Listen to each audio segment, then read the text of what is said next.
पंचावन नंबर जातीय राजपथ कड़े छिड़ा होइथिबा एक कार भितरु मृतदेह उद्धार।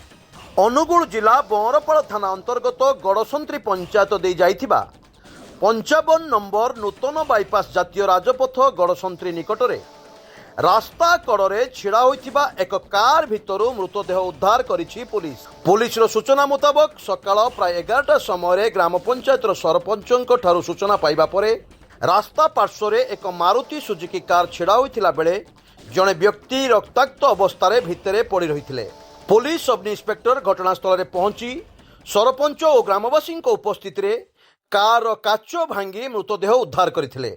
कार मध्य जांच करने समय से उत्तर प्रदेश राज्यर चुरुका थाना सोनभद्रा अंचल अर्जुन सिंह पुओ अनुराग सिंह बोली जना पड़िथिला।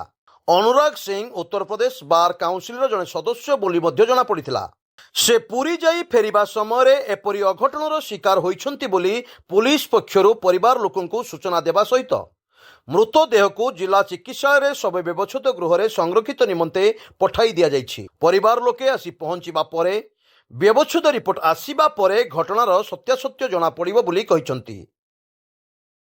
अनुगुल बंरपालरू सुब्रत नायकଙ୍କ रिपोर्ट स्वतंत्र ओडिशा लाइव।